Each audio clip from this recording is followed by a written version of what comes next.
Le bébé millionnaire ne mangeait rien. La femme de ménage lui donna du lait maternel et il fut sauvé. Le bébé de l'homme le plus riche de Montréal n'avait pas mangé depuis 5 jours. Et personne ne savait que cette nuit-là, il mourrait dans mes bras. C'étaient les mots que Sophie Lévesque n'aurait jamais imaginé devoir prononcer devant un juge. Mais ce petit matin du 15 octobre, alors qu'elle nettoyait les planchers de marbre du manoir Beaulieu dans le quartier huppé d'Outremont, tout changea pour toujours.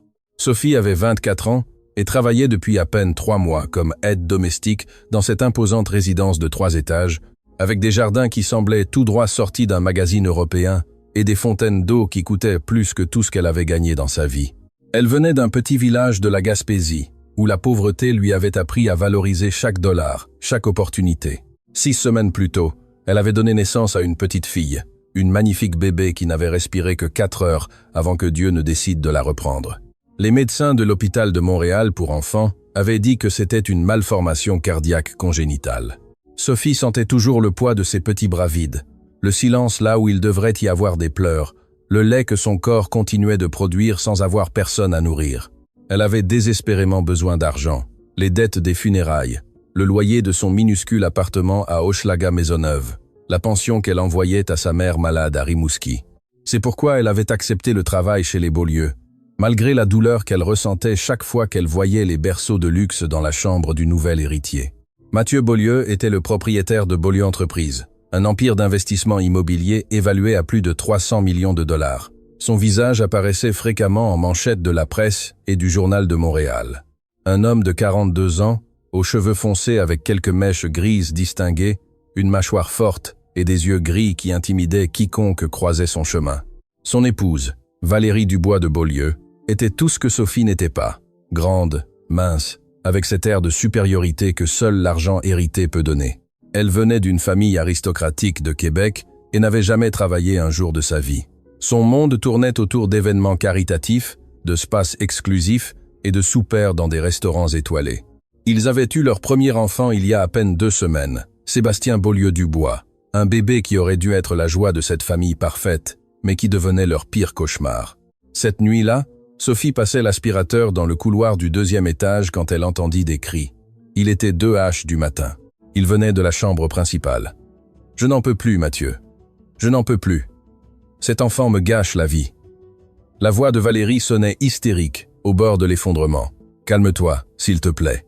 Les médecins ont dit qu'ils trouveraient une solution. » La voix de Mathieu sonnait fatiguée, vaincue. « Il n'a rien mangé depuis 5 jours. » « Quoi? Combien de préparations avons-nous essayé? 20.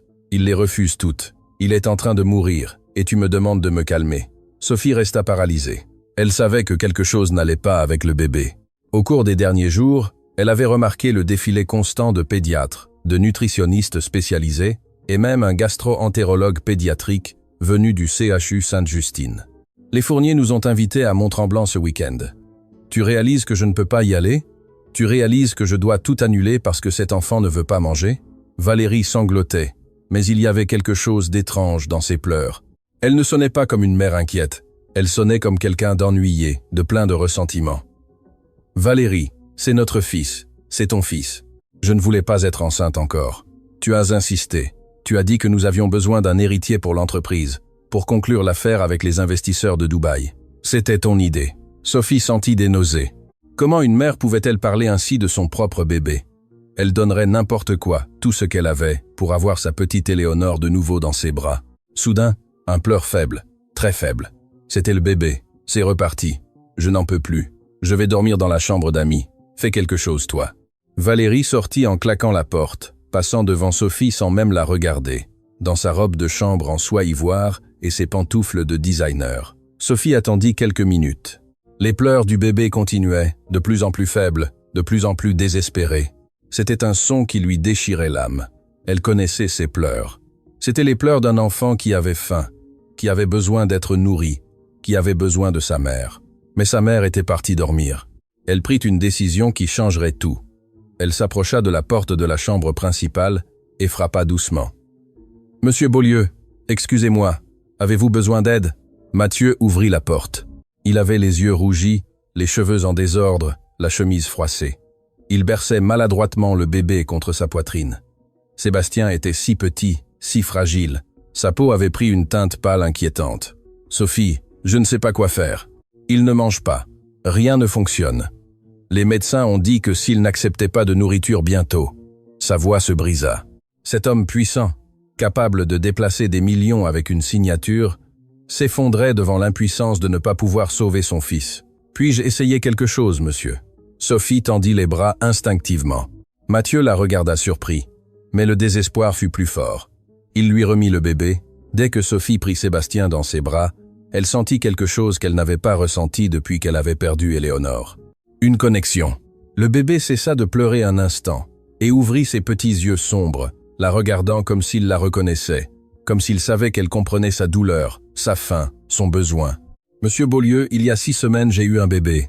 Elle est morte quelques heures après la naissance. » Sophie sentit les larmes couler sur ses joues. « Mon corps produit encore du lait. Si vous me permettez, si les médecins ne trouvent pas d'autre solution, je pourrais essayer de l'allaiter, juste pour cette nuit, juste pour qu'il ait quelque chose dans son estomac. » Mathieu fut sous le choc, regarda Sophie. Puis le bébé, puis de nouveau Sophie. Des pensées devaient traverser son esprit.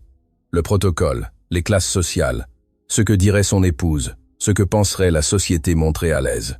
Mais alors il regarda son fils, ce bébé qui refusait toute nourriture depuis 5 jours, qui s'affaiblissait heure après heure, que les meilleurs pédiatres du Canada ne pouvaient sauver. « S'il vous plaît, » murmura Mathieu. « Sauvez mon fils. » Sophie acquiesça.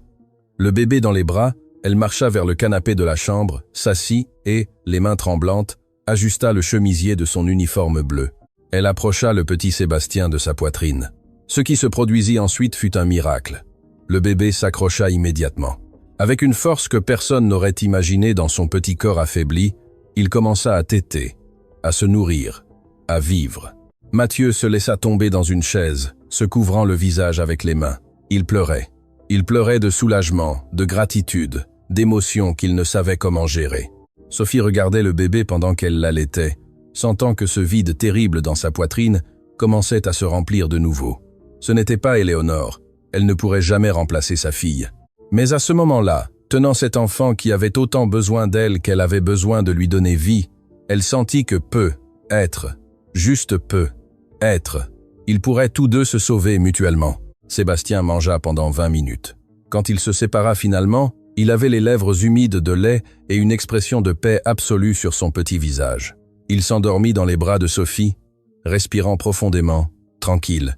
Pour la première fois en 5 jours, le bébé millionnaire était satisfait. Mais ni l'un ni l'autre, ni Mathieu ni Sophie, n'imaginaient que cet acte d'amour désespéré déchaînerait une tempête qui détruirait des secrets, révélerait des mensonges et opposerait 2 mondes qui n'auraient jamais dû se croiser. Car Valérie Dubois de Beaulieu n'allait pas permettre qu'une simple aide domestique devienne le salut de son fils. Et il y avait autre chose, quelque chose que Mathieu ne savait pas encore, quelque chose que Valérie avait jalousement caché pendant tous ces mois de grossesse. Le petit Sébastien gardait un secret dans son sang, un secret qui expliquait pourquoi il avait refusé toute nourriture, sauf celle de Sophie.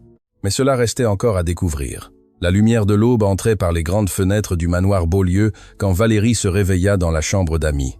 Il était 7h du matin, et pour la première fois en presque une semaine, elle avait réussi à dormir 6 heures d'affilée sans interruption, sans les pleurs constants de Sébastien, sans les appels de médecins, sans la pression suffocante de se sentir observée, jugée, pointée du doigt comme une mère incompétente.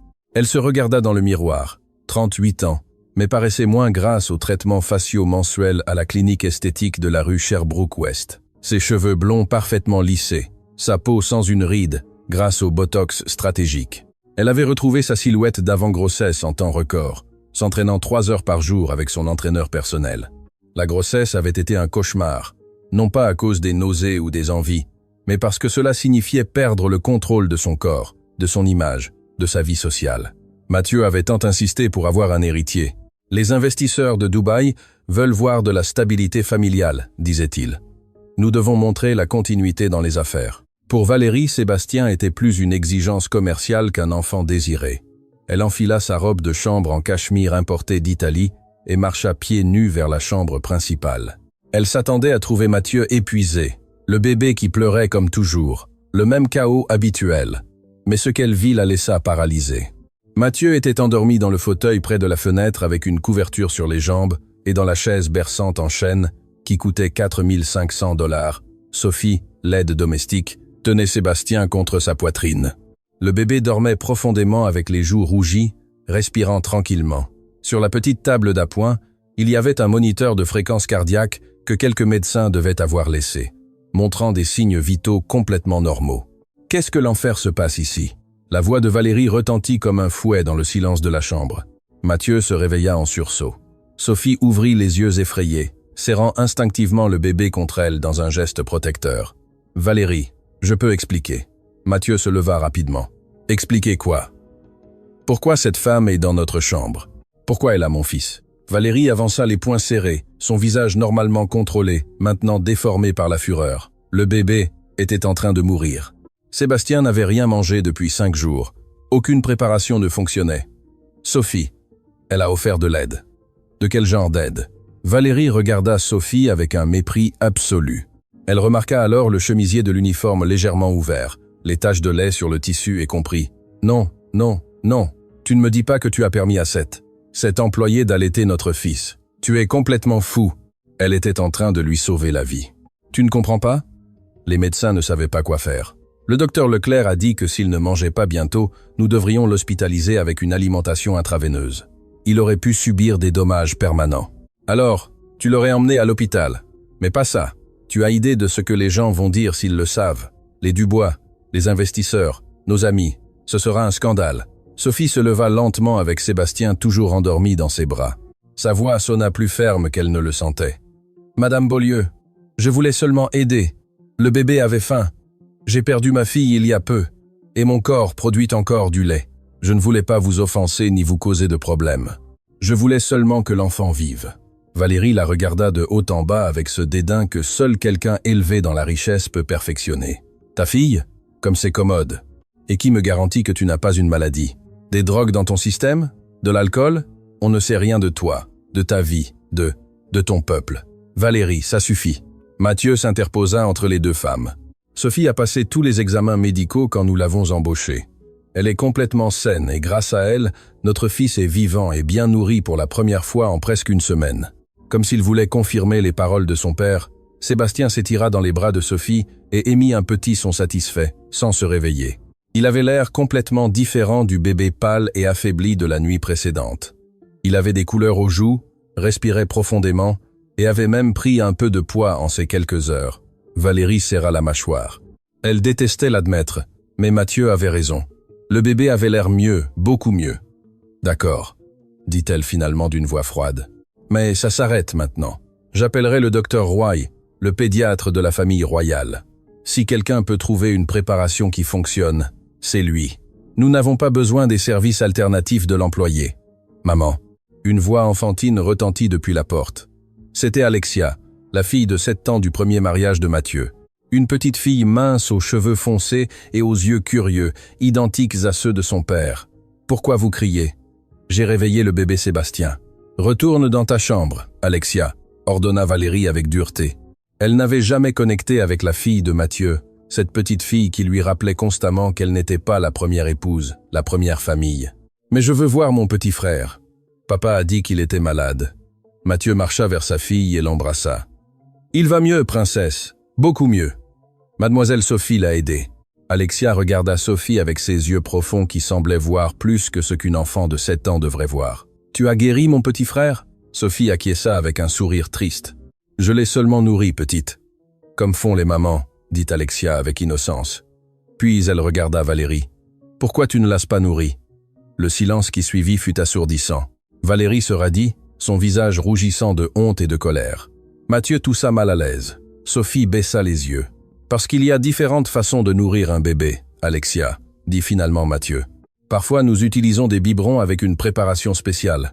Valérie avait des complications médicales qui l'empêchaient d'allaiter. C'était un mensonge. Tout le monde dans cette pièce le savait. Valérie avait refusé dès le premier moment l'idée d'allaiter.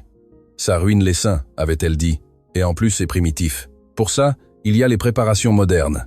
Mais les préparations modernes n'avaient pas fonctionné avec Sébastien. À ce moment-là, le bébé se réveilla, ouvrit ses petits yeux et regarda autour de lui désorienté. Quand son regard se posa sur Sophie, quelque chose d'extraordinaire se produisit. Il sourit, un petit sourire, à peine perceptible, mais réel, et tendit sa petite main vers son visage. « Il a faim encore », murmura Sophie. Elle connaissait les signes, le mouvement de la petite bouche, le petit son, la façon dont il cherchait avec sa tête. « Donne-lui le biberon qui est dans le chauffe-biberon », ordonna Valérie brusquement. « S'il a mangé hier soir, il mangera maintenant d'un biberon normal. » Mathieu prépara le biberon avec la préparation la plus chère du marché, importée de Suisse. Il l'offrit à Sébastien. Le bébé la refusa immédiatement, tournant la tête, commençant à pleurer de frustration. Ils essayèrent avec une autre marque, une autre température, une autre position. Rien ne fonctionnait. Sébastien pleurait de plus en plus fort, arquant son petit corps, devenant rouge d'effort. C'était le même pleur désespéré des 5 derniers jours. « S'il vous plaît », dit Mathieu, regardant Sophie avec supplication dans les yeux. Encore une fois, juste jusqu'à ce que le docteur Roy arrive.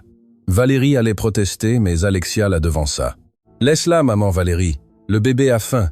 Il va tomber malade encore. » Il y avait quelque chose dans la voix de la petite fille, une maturité qui ne correspondait pas à son âge.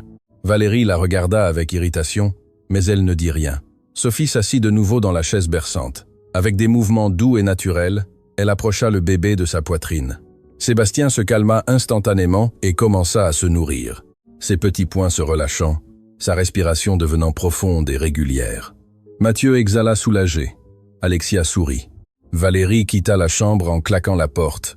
Ce qu'aucun d'eux ne savait, c'est qu'à ce moment précis, Madame Manon Lefebvre, la femme de ménage de 60 ans, qui travaillait pour la famille depuis 20 ans, avait tout entendu depuis le couloir, et Manon avait une nièce qui travaillait au magazine 7 jours.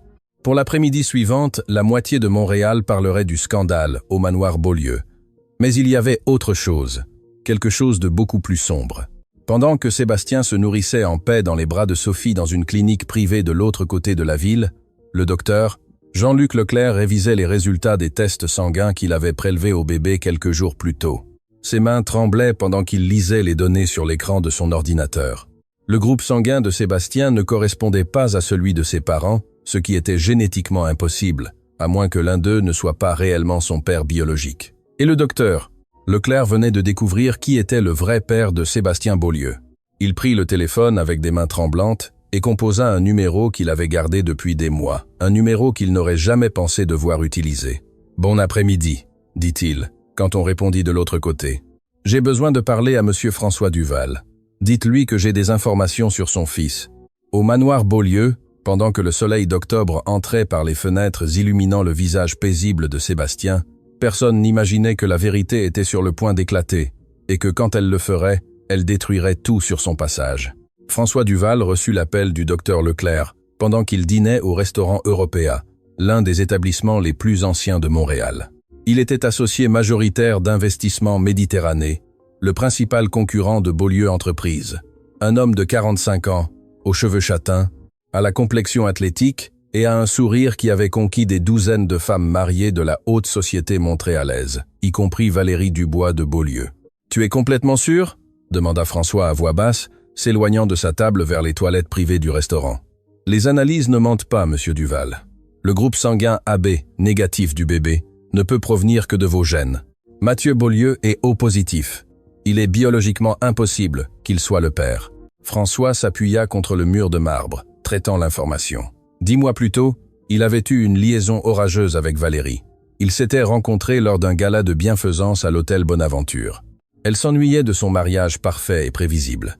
Il était fasciné par l'idée de conquérir l'épouse de son plus grand rival commercial. Ce qui commença comme un jeu dangereux se transforma en rencontres hebdomadaires dans un appartement discret du plateau Mont-Royal. Valérie lui avait dit qu'elle prenait des contraceptifs. Évidemment, elle avait menti ou avait été négligente. « Combien de personnes savent cela ?» demanda François. « Pour l'instant, seulement moi, mais je dois remettre le rapport complet à l'hôpital. C'est le protocole quand il y a des incompatibilités sanguines.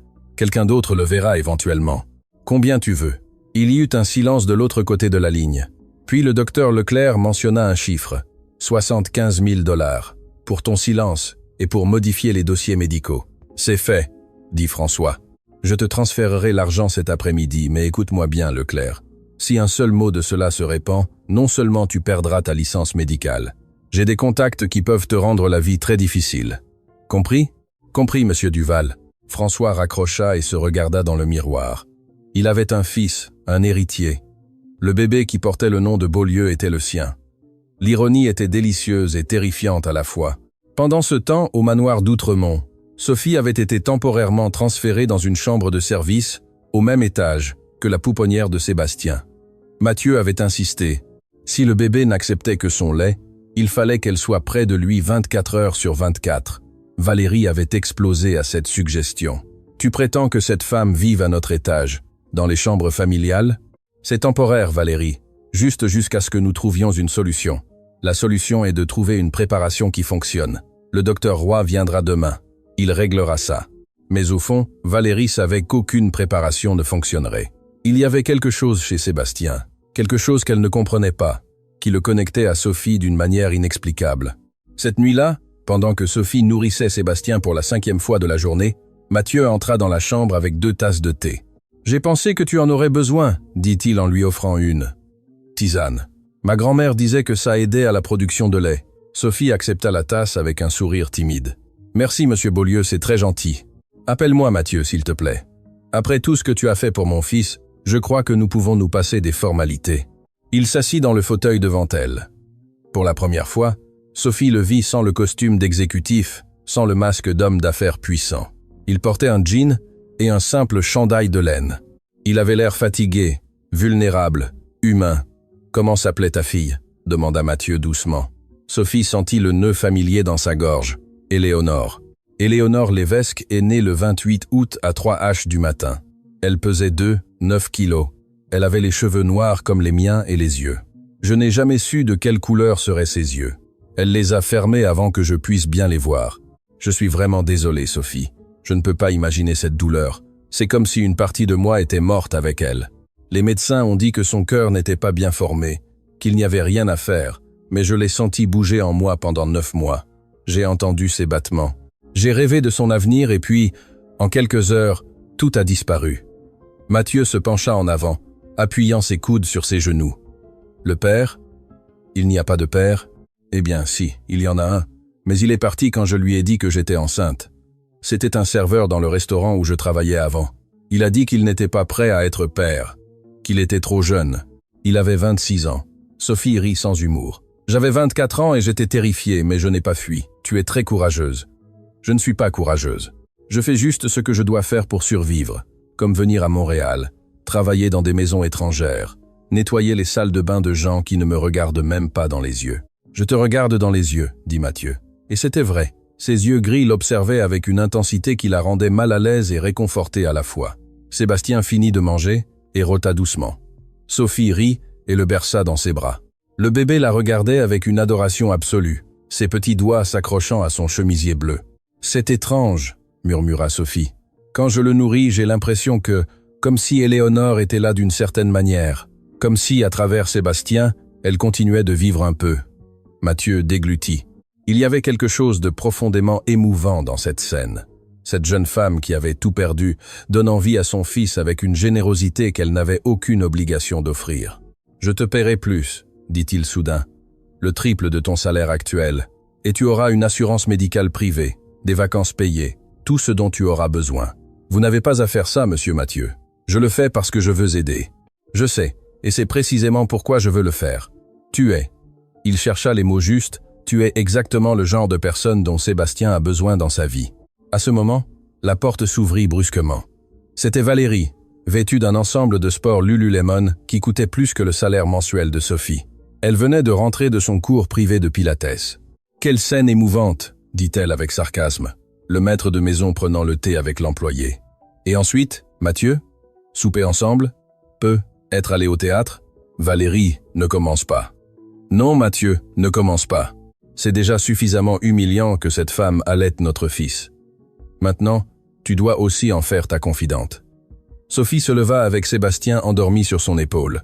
« Excusez-moi, madame. Je n'avais pas l'intention de causer des problèmes. Je vais ramener le bébé à son berceau. » Mais Valérie lui barra le passage. « Tu sais quoi, j'en ai marre. Marre de te voir dans ma maison, à mon étage, avec mon fils. Demain, le docteur Roy y vient, et quand il trouvera la solution, tu retourneras nettoyer des planchers. C'est à ça que tu sers. »« Valérie, ça suffit. » Mathieu se leva furieux. Sophie est la raison pour laquelle notre fils est en vie. Montre un peu de gratitude. De la gratitude. Pourquoi faire? Pour faire quelque chose que j'aurais dû faire. Merci de me rappeler constamment que j'ai échoué en tant que mère. Personne ne dit ça. Ils n'ont pas besoin de le dire. Je le vois dans les yeux de tous, dans les tiens, dans ceux de ta fille Alexia, dans ceux des employés. Tout le monde pense que je suis une mère terrible parce que mon fils n'a pas voulu de mon lait. Pour la première fois, Sophie vit quelque chose d'apparent à de la vulnérabilité dans les yeux de Valérie. Ce n'était pas seulement de l'arrogance ou de la cruauté. Il y avait de la douleur là, de la honte, le genre de blessure qui vient du fait de se sentir inadéquate dans la seule chose qu'une femme est censée faire naturellement. « Madame Beaulieu », dit Sophie doucement. « Personne ne pense ça. Parfois les bébés sont difficiles. Ma cousine a eu le même problème avec son fils. Ça ne signifie pas que vous êtes une mauvaise mère. Je n'ai pas besoin de ta compassion, cracha Valérie. Et je n'ai certainement pas besoin de tes conseils de maternité. Tu as perdu ton bébé. J'ai encore le mien. Nous ne sommes pas pareils. » Les mots tombèrent comme des couteaux. Sophie pâlit, sentant chaque syllabe comme une gifle physique. Mathieu resta paralysé par la cruauté absolue de cette déclaration. « Va-t'en d'ici, Valérie, » dit Mathieu d'une voix dangereusement basse. « Maintenant, c'est ma maison, c'est notre maison, et je ne tolérerai pas que tu parles ainsi à quelqu'un qui n'a montré que de la bonté. Va-t'en avant que je ne dise quelque chose que je regretterai. » Valérie les regarda tous les deux avec une haine pure. Puis son expression changea pour quelque chose de plus calculateur, de plus dangereux. « D'accord, je pars. Mais sachez ceci. Demain, quand le docteur Roy viendra, je vais exiger une enquête complète. Je veux des analyses de sang, des tests toxicologiques, des antécédents criminels. Si cette femme doit être près de mon fils, je vais m'assurer qu'il n'y ait rien de bizarre dans son passé. » « Il n'y a rien de bizarre, » dit Sophie avec dignité. « Vous pouvez enquêter sur ce que vous voulez. Oh, je le ferai. Et quand je trouverai quelque chose, parce qu'il y a toujours quelque chose avec des gens comme toi, je te ferai sortir de cette maison et je m'assurerai que tu ne travailles plus jamais dans aucune résidence décente de Montréal. » Elle sortit en claquant la porte si fort que Sébastien se réveilla et commença à pleurer. Pendant que Sophie le calmait en le berçant doucement, Mathieu resta à regarder la porte fermée. Son mariage avait été une façade pendant des années, mais maintenant les fissures devenaient des abîmes. Ce qu'il ne savait pas, c'est que Manon, la femme de ménage, avait écouté toute la conversation. Et cette même nuit, sa nièce publierait un article sur le portail numérique de 7 jours, « Scandale » dans la haute société. L'épouse du magnat Mathieu Beaulieu refuse d'allaiter son fils. Une aide domestique devient la nourrice de l'héritier millionnaire. Pour le lendemain matin, le téléphone de Mathieu ne cesserait de sonner, et François Duval lirait la nouvelle en déjeunant, souriant avec satisfaction. Son plan prenait forme. Bientôt, très bientôt, il réclamerait ce qui lui appartenait. Le scandale explosa comme une bombe sur les réseaux sociaux canadiens. À 8h du matin, le hashtag bébé millionnaire en crise était déjà tendance sur X. Les forums de mères débattaient avec véhémence. Certains défendaient Sophie comme une héroïne moderne. D'autres la traitaient de profiteuse, de chasseuse de fortune, l'accusant même d'avoir tout planifié.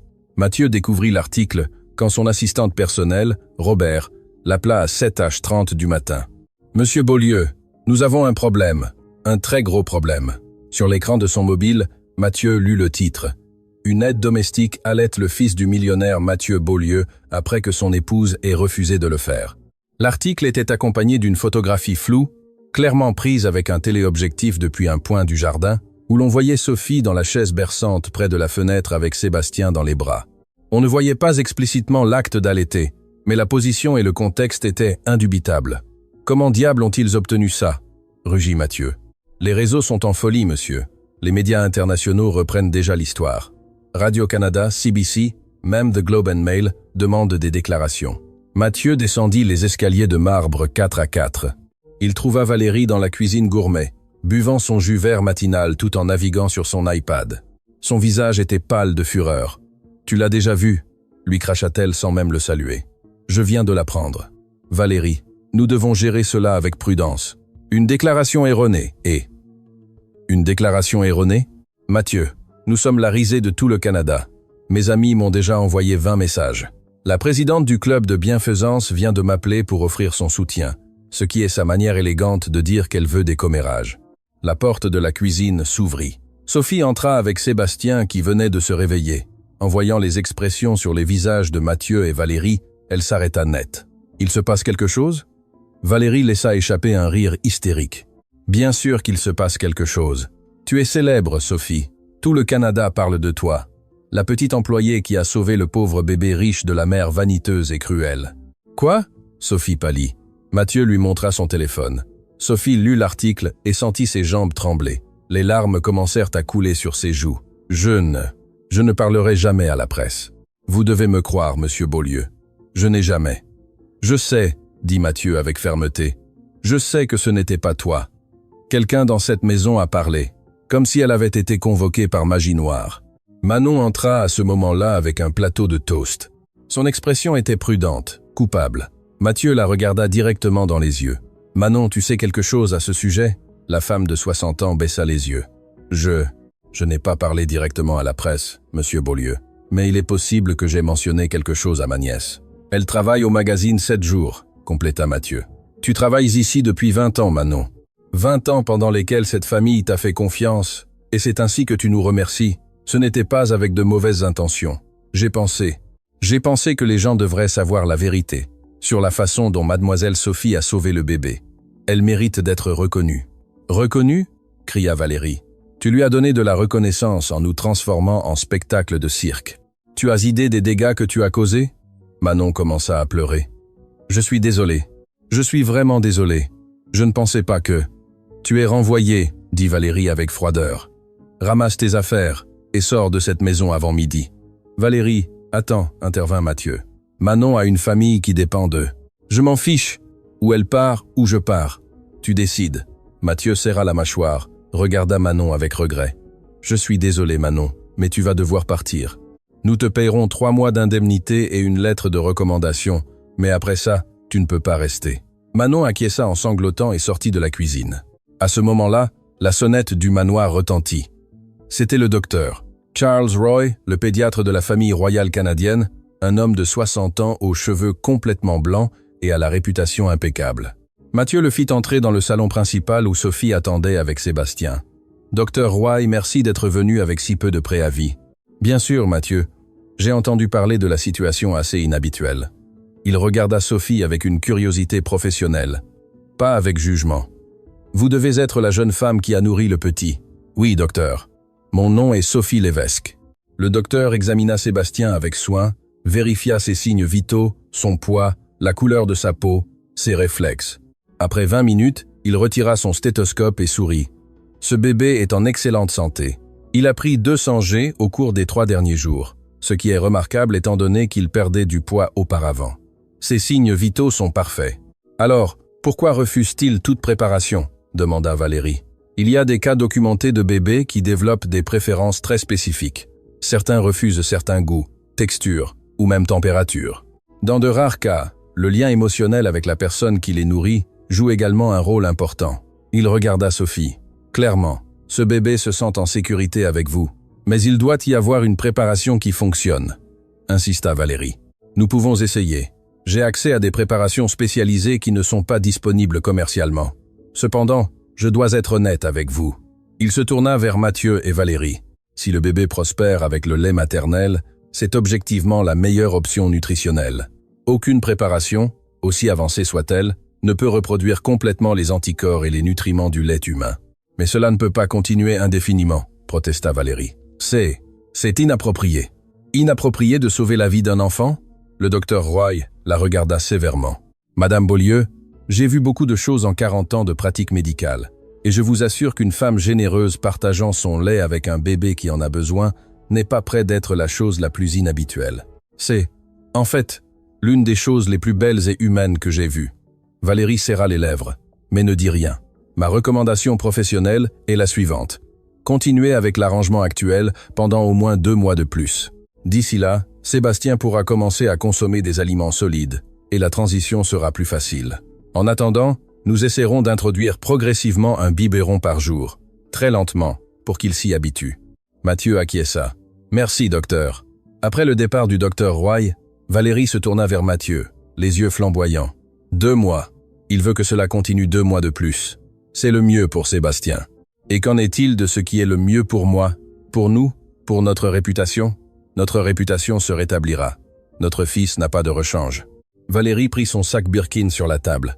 Je vais à Québec. Je vais rester chez mes parents quelques jours. Je ne peux pas rester ici pendant que tout Montréal parle de moi comme de la mère qui a abandonné son bébé. Personne ne dit ça. Tout le monde le pense.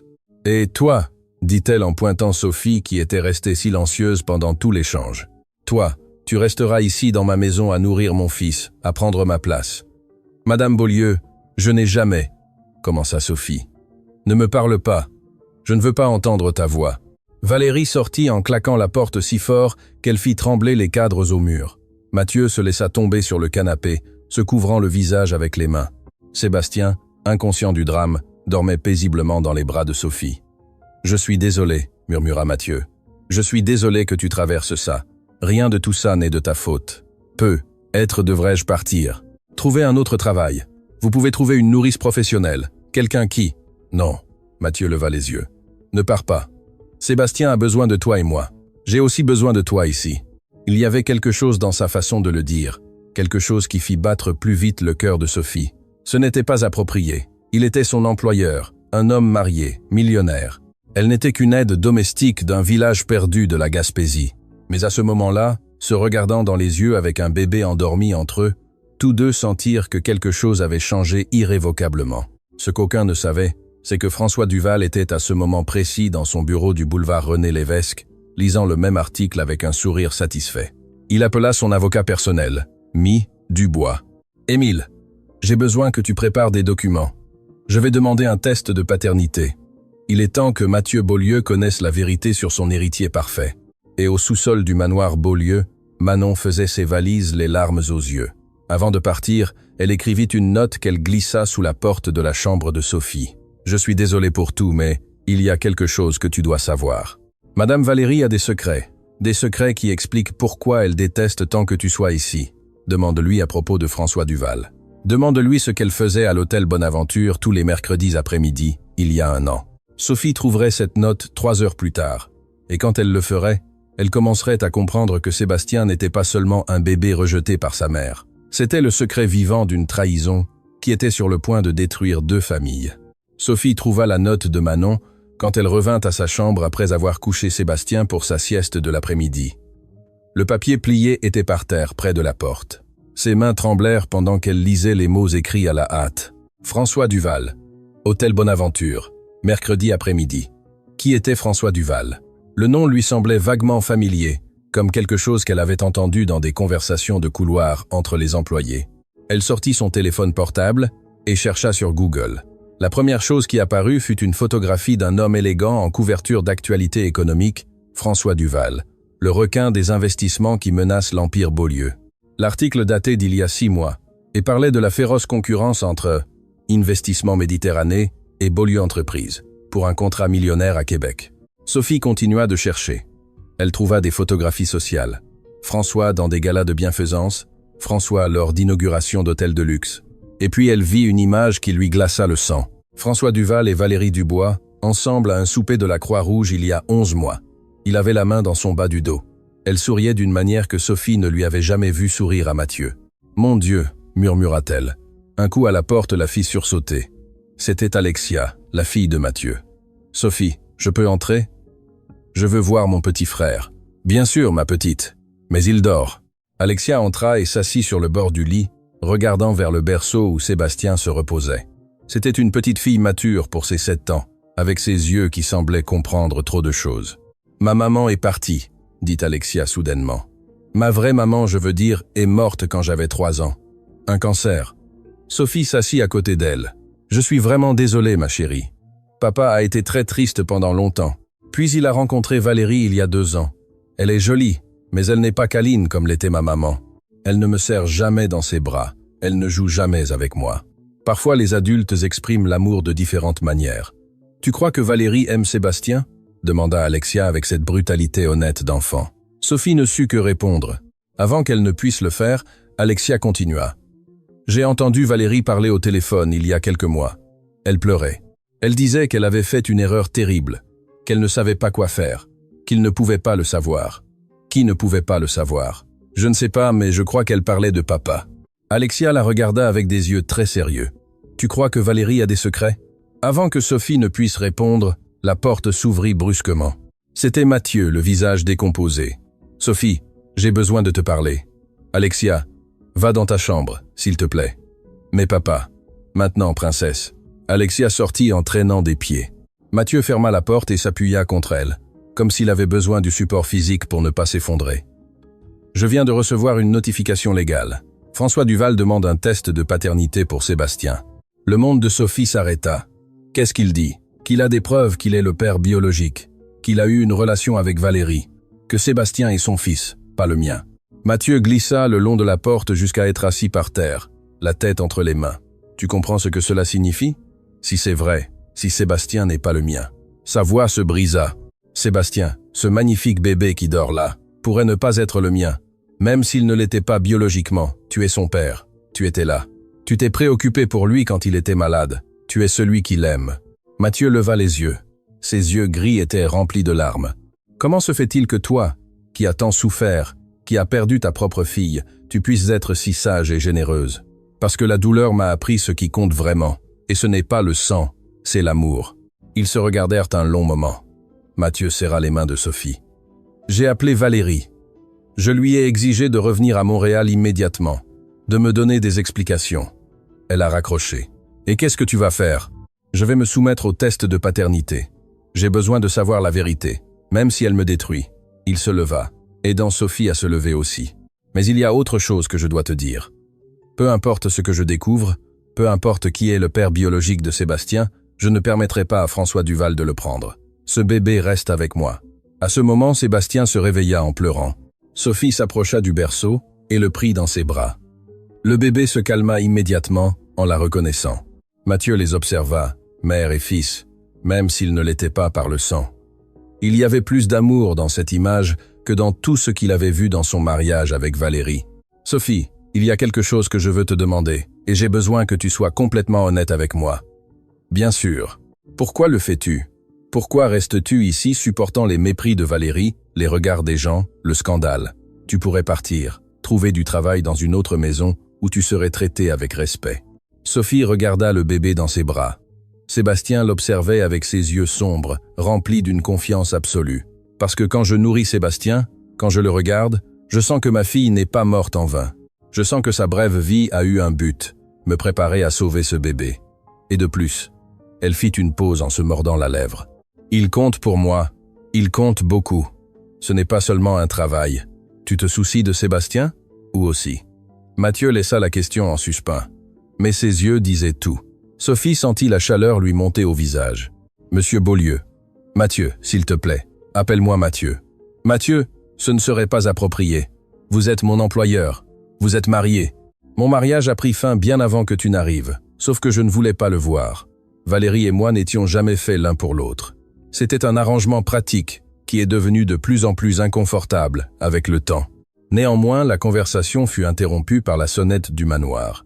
Mathieu descendit les escaliers et ouvrit la porte.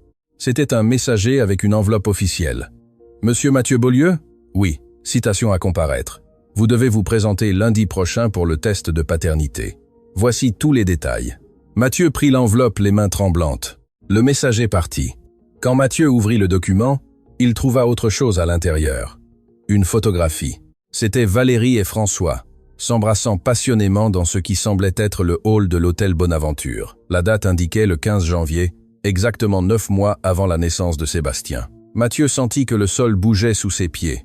Il s'appuya contre le mur pour ne pas tomber. Sophie descendit en courant les escaliers, toujours avec Sébastien dans les bras. Qu'est-ce qui s'est passé? Que dit le document? Mathieu lui montra la photographie sans dire un mot. Sophie la regarda et sentit des nausées. « Je suis tellement désolée, » murmura-t-elle. « Je dois parler à mes avocats. Ça va devenir très laid, Sophie, très laid. Il y aura des batailles légales, des scandales dans les médias, des enquêtes, et tu vas te retrouver piégée au milieu de tout ça si tu restes. »« Je ne partirai pas, » dit Sophie avec fermeté. « Sébastien a besoin de moi et moi. J'ai aussi besoin de toi, de vous deux. » Mathieu la regarda avec un mélange de gratitude, de douleur, et quelque chose de plus profond qu'aucun des deux n'était encore prêt à nommer. « Alors, prépare-toi, car la tempête ne fait que commencer. » Cette nuit-là, pendant que Montréal dormait, 3 personnes restèrent éveillées. Mathieu dans son bureau, entouré d'avocats, préparant sa défense légale contre François Duval. Valérie dans le manoir de ses parents à Québec, buvant du vin et pleurant, sachant que ses mensonges étaient sur le point d'exploser au grand jour. Et François, dans son penthouse de luxe du centre-ville, regardant une photographie de Sébastien qu'il avait trouvée sur Internet, touchant l'écran avec un doigt et murmurant « Bientôt, mon fils, bientôt tu seras là où tu appartiens ». Mais il y avait quelque chose qu'aucun d'eux ne savait, quelque chose qui changerait tout complètement. Le docteur. Leclerc, le même qui avait vendu son silence à François pour 75 000 $, avait gardé une copie des analyses de sang. Et cette copie montrait quelque chose qu'il n'avait pas dit à François, quelque chose de crucial. Les analyses indiquaient que François était le père de Sébastien, mais elles montraient aussi quelque chose de plus dans la génétique du bébé. Une anomalie sanguine héritée par voie maternelle, une condition rare qui expliquait pourquoi Sébastien refusait les préparations commerciales. Et cette même condition était présente dans les analyses de sang de Sophie que l'hôpital avait archivées quand elle avait donné naissance à Éléonore.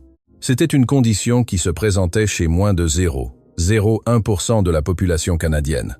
La même condition chez Sébastien et chez Sophie, ce qui était statistiquement impossible à moins qu'il n'y ait une connexion familiale directe entre eux. Les docteurs. Leclerc garda cette information dans son coffre-fort. Un jour, pensa-t-il, elle vaudra beaucoup plus que les 75 000 $ que François m'avait payés, mais il ne savait pas que ce jour viendrait beaucoup plus tôt qu'il ne l'imaginait. Le lundi arriva trop vite. Mathieu, Valérie et François se présentèrent au laboratoire clinique spécialisé de la rue Velasquez, accompagnés de leurs avocats respectifs. La tension était si épaisse qu'elle aurait pu être coupée au couteau. Sophie était restée au manoir avec Sébastien et Alexia. La petite fille n'était pas allée à l'école cette semaine. Mathieu considérait qu'il était préférable de la tenir à l'écart des commentaires potentiellement cruels d'autres enfants qui, sans aucun doute, avaient entendu leurs parents parler du scandale. « Papa ?» demanda Alexia, pendant qu'elle observait Sophie préparer le déjeuner dans la grande cuisine. « Bien sûr, ma chérie, mais et si Sébastien n'est pas vraiment mon frère? Vont-ils le prendre ?» Sophie s'agenouilla devant la petite fille, prenant ses petites mains dans les siennes. « Écoute-moi bien, Alexia.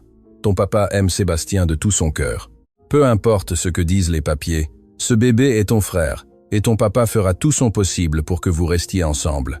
Et toi aussi tu vas rester. » C'était une question simple, innocente, mais chargée de tant de poids que Sophie sentit les larmes lui piquer les yeux. « Tant que vous aurez besoin de moi, je serai là. » Alexia l'embrassa fort. « Nous avons tellement besoin de toi. Tu es la seule personne qui fait que cette maison ressemble à une maison. » Au laboratoire, les choses étaient significativement moins émotives.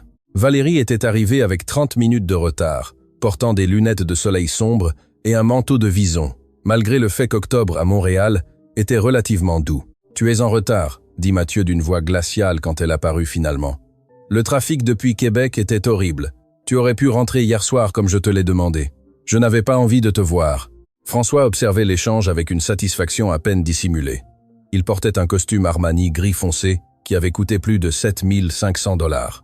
Son avocat, un homme chauve nommé Philippe Dubois, connu pour gagner des causes impossibles en utilisant des méthodes discutables, lui murmurait quelque chose à l'oreille. « Bonjour à tous, » dit le médecin responsable, un généticien nommé Dr Pascal Girard. « Nous allons procéder au prélèvement sanguin.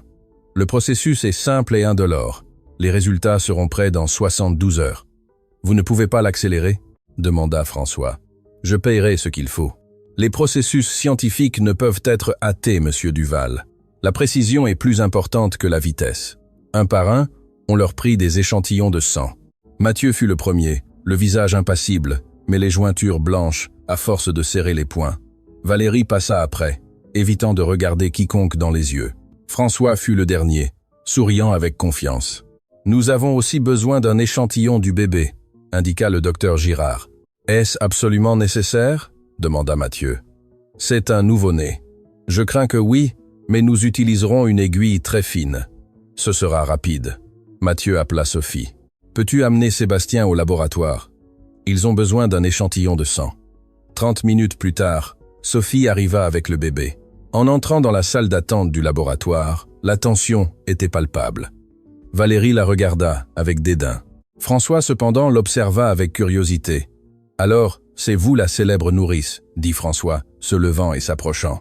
« J'ai beaucoup lu à votre sujet dans les nouvelles. »« Monsieur Duval, » dit Sophie poliment, mais avec froideur. « Ce bébé a l'air en bonne santé. Vous avez fait du bon travail. » Il tendit la main pour toucher Sébastien, mais Sophie recula instinctivement. « Je préférerais que vous ne le touchiez pas. » Le sourire de François se figea. « Ce bébé pourrait être légalement le mien dans quelques jours. Je vous suggère de changer votre attitude. »« Ce bébé, » intervint Mathieu, se plaçant entre François et Sophie, « est le mien jusqu'à ce qu'un document légal dise le contraire. Et je vous serai reconnaissant de vous tenir à l'écart de lui et des personnes qui s'en occupent. Toujours aussi territorial, Mathieu, même avec des choses qui ne t'appartiennent pas. » Les deux hommes se regardèrent avec une haine pure. Philippe Dubois dut intervenir en posant une main sur l'épaule de François. « Messieurs, nous sommes dans un lieu professionnel. Gardons notre calme. » Le docteur Girard entra à ce moment-là. « Mademoiselle, s'il vous plaît, entrez avec le bébé. » Sophie entra dans la salle de prélèvement. Le docteur Girard fut étonnamment gentil, distrayant Sébastien avec un jouet coloré pendant qu'il prélevait un petit échantillon de sang de son talon. Le bébé pleura brièvement, mais se calma quand Sophie le berça contre sa poitrine.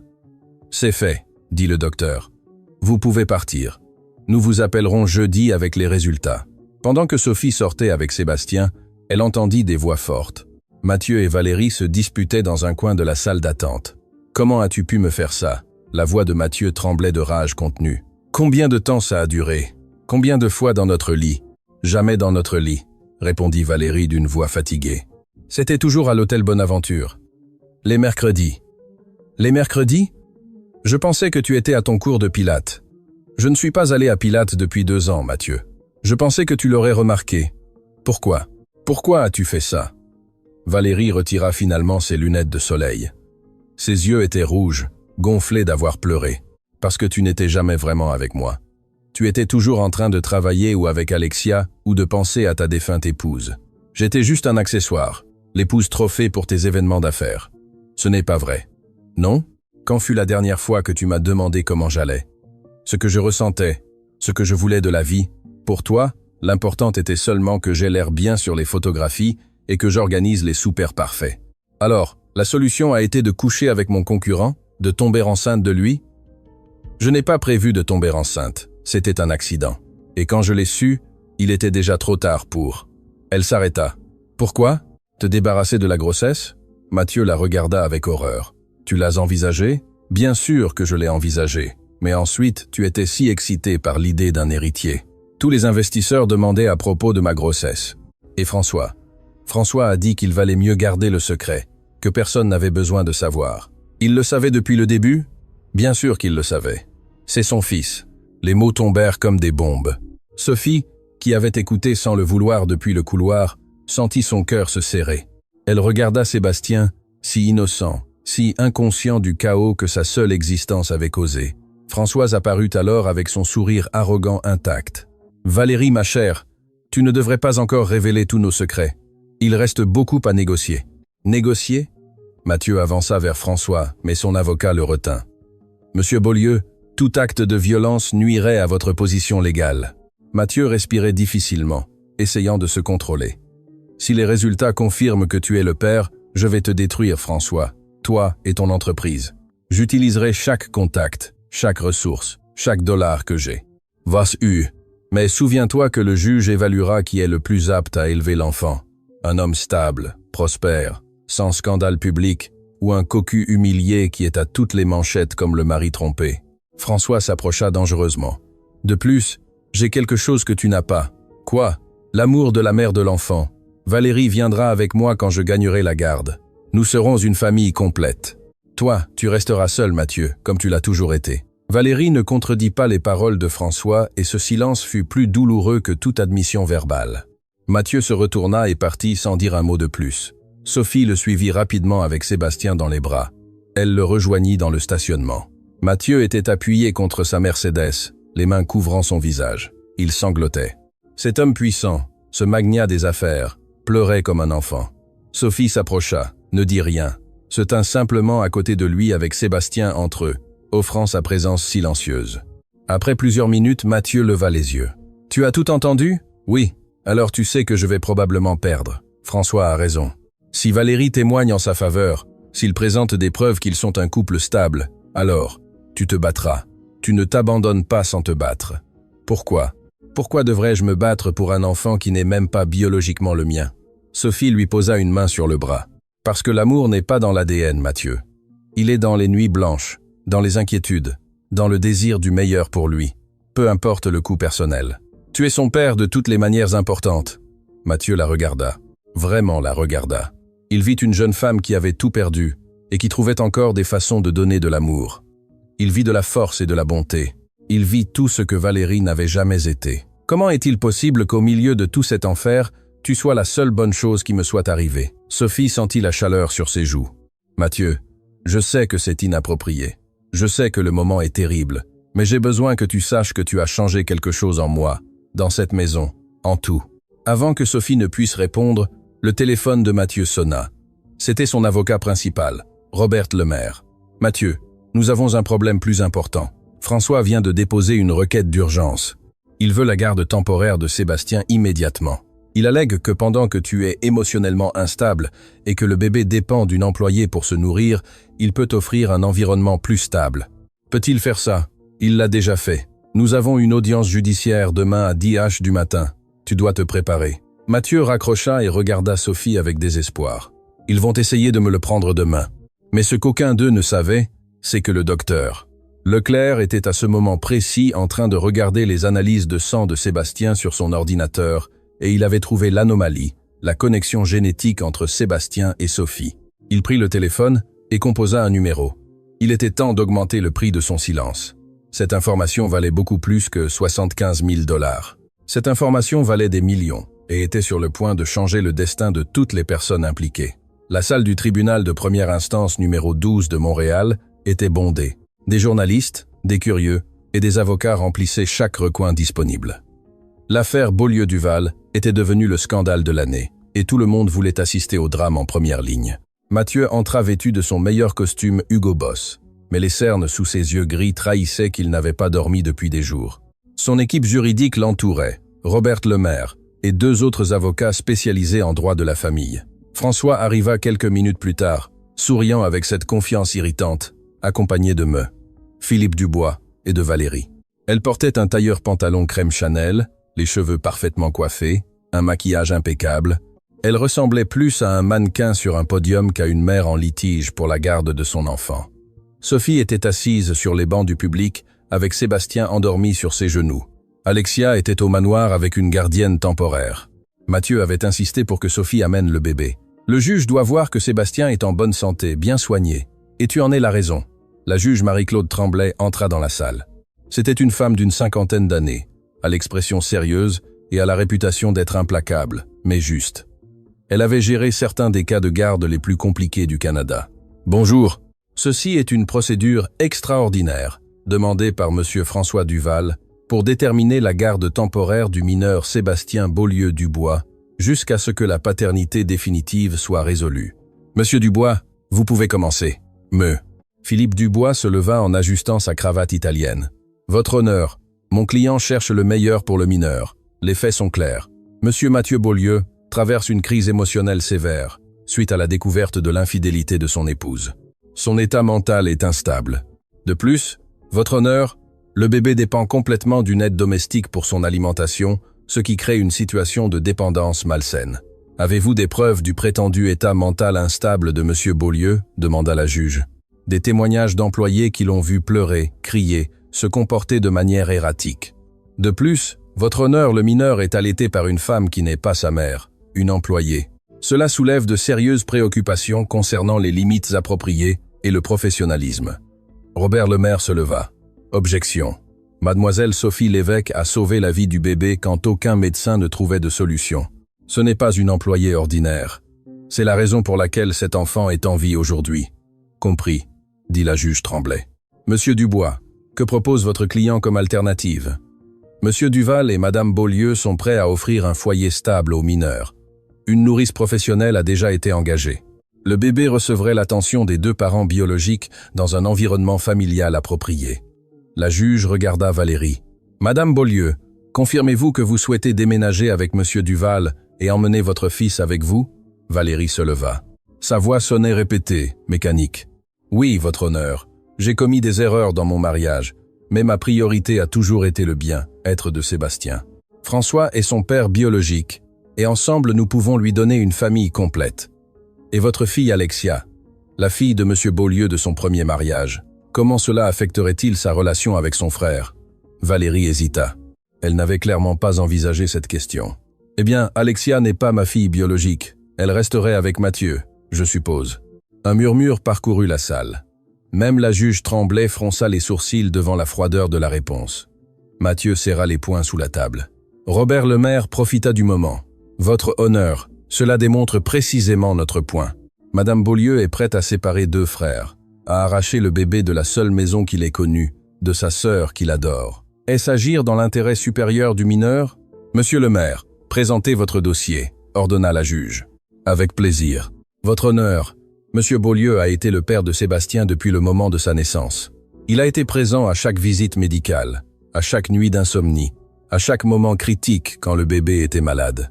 La biologie ne définit pas la paternité, l'amour le fait. Et la dépendance du bébé avec l'aide domestique, mademoiselle Sophie Lévesque. Robert fit un signe vers là où Sophie était assise. Est une femme de 24 ans qui a perdu son propre bébé il y a 2 mois. Quand Sébastien mourait littéralement de faim, elle a offert son lait maternel sans rien attendre en retour. Elle a été évaluée médicalement. Elle est complètement saine et le bébé prospère sous ses soins. La juge regarda vers Sophie. Mademoiselle Lévesque, pouvez-vous vous approcher avec le bébé s'il vous plaît? Sophie sentit ses jambes trembler pendant qu'elle marchait vers l'estrade. Sébastien se réveilla dans ses bras, regardant autour de lui avec curiosité. Mademoiselle Lévesque, est-il vrai que vous allaitez ce bébé? Oui, votre honneur. Pourquoi le faites-vous? Qu'est-ce que vous en retirez? Sophie regarda Sébastien, puis la juge. Je n'en retire rien de matériel, votre honneur. Je le fais parce que quand ma fille est morte, j'ai senti qu'une partie de moi mourait avec elle. Quand j'ai eu l'opportunité de sauver Sébastien, j'ai senti que ma fille n'était pas morte en vain, que sa brève vie avait un but. Il y eut un silence dans la salle. Même certains journalistes avaient les larmes aux yeux. Avez-vous un attachement émotionnel envers le bébé? Oui, votre honneur, beaucoup. Et envers Monsieur Beaulieu? La question tomba comme une bombe. Sophie sentit la chaleur lui monter au visage. Je respecte beaucoup Monsieur Beaulieu. C'est un homme bon et un père aimant. Cela ne répond pas à ma question, mademoiselle Lévesque. Avant que Sophie ne puisse répondre, la porte de la salle s'ouvrit brusquement. Un homme d'une quarantaine d'années, vêtu d'une blouse de médecin, entra précipitamment. « Excusez-moi, votre honneur, mon nom est docteur. Jean-Luc Leclerc. J'ai des informations cruciales sur cette affaire qui doivent être entendues immédiatement. » La juge Tremblay fronça les sourcils. « Docteur Leclerc, c'est hautement irrégulier. Qui vous a donné la permission d'interrompre cette procédure? Personne. Votre honneur. Mais ce que j'ai à dire changera complètement cette affaire. J'ai des preuves d'une connexion génétique entre le bébé et mademoiselle Sophie Lévesque. » Le chaos éclata dans la salle. Les journalistes criaient des questions. Mathieu se leva. François pâlit. Valérie resta paralysée. « Ordre !» La juge frappa le marteau. « Docteur Leclerc, approchez-vous, et cela doit être légitime ou je vous accuserai d'outrage. » « Les docteurs !» Leclerc marcha vers l'estrade, sortant plusieurs documents d'une enveloppe Kraft. « Votre honneur, j'ai effectué des analyses de sang au bébé Sébastien il y a 2 semaines. Au cours de la procédure standard, j'ai découvert une anomalie sanguine rare, une condition appelée syndrome de Bombay qui affecte moins de 0,01% de la population. Et qu'est-ce que cela a à voir avec mademoiselle Lévesque? J'ai examiné les archives de l'hôpital de Montréal pour enfants où mademoiselle Lévesque a accouché il y a 2 mois. Ces analyses montrent la même anomalie. La probabilité statistique que 2 personnes non apparentées aient cette condition et se trouvent dans cette situation exacte est d'environ 1 sur 10 millions. Sophie sentit que le monde tournait. Qu'est-ce qu'il dit? Je dis que vous et le bébé Sébastien partagez un marqueur génétique extrêmement rare, ce qui suggère une relation familiale directe. C'est impossible, cria François. Je suis le père de l'enfant. Les analyses le confirmeront. Vous pouvez être le père biologique, monsieur Duval. Mais il y a des preuves que mademoiselle Lévesque pourrait être liée au bébé par voie maternelle. Valérie se leva, en tremblant. C'est ridicule. Je suis la mère. J'ai donné naissance à Sébastien. Il y a des dossiers hospitaliers, des témoins. À moins que... Le docteur. Leclerc fit une pause dramatique, à moins qu'il n'y ait eu un échange de bébés. Le silence qui suivit fut absolu. Personne ne respirait. Personne ne bougeait. « Quoi ?» murmura Sophie. « Mademoiselle Lévesque, où avez-vous accouché de votre bébé ?»« À l'hôpital de Montréal pour enfants, 3 étages, salle de maternité. »« Quel jour ?»« Le 28 août. » Le docteur Leclerc regarda Valérie. « Et vous, madame Beaulieu ?» Valérie était pâle comme un fantôme. Le 28 août, hôpital de Montréal pour enfants, 3 étages. Le même jour, le même hôpital, le même étage. Les docteurs. Leclerc laissa l'information s'installer. Il y avait eu un tour de nuit chaotique cette nuit-là. Une nouvelle infirmière, 2 bébés nés à quelques minutes d'intervalle, et maintenant 2 bébés avec des connexions inexplicables. Mathieu s'approcha lentement de Sophie. « Tu dis que, je dis, qu'il est possible qu'il y ait eu une confusion, que le bébé qui est mort n'était pas la fille de mademoiselle Lévesque et que Sébastien est mon fils, » termina Sophie, les larmes coulant sur ses joues. « Sébastien est mon fils biologique !» La salle explosa dans un chaos total. La juge Tremblay frappait le marteau inutilement, essayant de rétablir l'ordre. François regardait le docteur Leclerc avec une haine pure. « Combien t'ont-ils payé pour dire ça? C'était Beaulieu? Combien? Personne ne m'a payé pour dire la vérité, bien que vous m'ayez payé 75 000 $ pour la cacher. » Le docteur Leclerc regarda François directement. « Oui, votre honneur, Monsieur Duval m'a soudoyé pour modifier des dossiers médicaux. J'ai les transferts bancaires comme preuve. » La juge Tremblay se leva. « Cette audience est suspendue. Docteur Leclerc sera placé en garde à vue pendant que nous vérifions vos affirmations. Monsieur Duval, ne quittez pas Montréal et que quelqu'un obtienne un ordre d'exhumation du corps du bébé décédé. Nous avons besoin de preuves ADN définitives. » Sophie s'effondra sur une chaise, serrant Sébastien contre sa poitrine. Le bébé, inconscient de tout le drame, la regardait avec ses petits yeux sombres remplis d'amour. « Mon bébé !» sanglotait Sophie. « Mon Éléonore n'est pas morte. Mon bébé est vivant. » Mathieu s'agenouilla devant elle, prenant ses mains. « Sophie, si c'est vrai, si Sébastien est vraiment ton fils, alors tout a un sens, murmura-t-elle. C'est pourquoi il m'a accepté. C'est pourquoi il refusait tout le reste. Ce n'était pas seulement le lait, c'était la connexion. Mère et fils savent toujours. » Valérie observait la scène de loin avec une expression indéchiffrable. François était sorti furieux de la salle, suivi de son avocat. Et à ce moment-là, pendant que Sophie pleurait en serrant le bébé qu'elle pensait avoir perdu, pendant que Mathieu réalisait qu'il pourrait perdre l'enfant qu'il aimait, et pendant que Valérie comprenait que toute sa vie était un mensonge, personne ne remarqua la femme âgée assise au dernier rang. C'était l'infirmière qui avait été de garde cette nuit du 28 août. Celle qui avait confondu les bracelets d'identification de 2 bébés parce qu'elle était fatiguée, parce qu'elle était nouvelle, parce que la vie commet parfois des erreurs cruelles. Elle avait vécu avec cette culpabilité pendant 2 mois. Elle avait vu les nouvelles, elle avait reconnu Sophie. Et maintenant, enfin, la vérité était révélée. Elle se leva silencieusement et quitta la salle.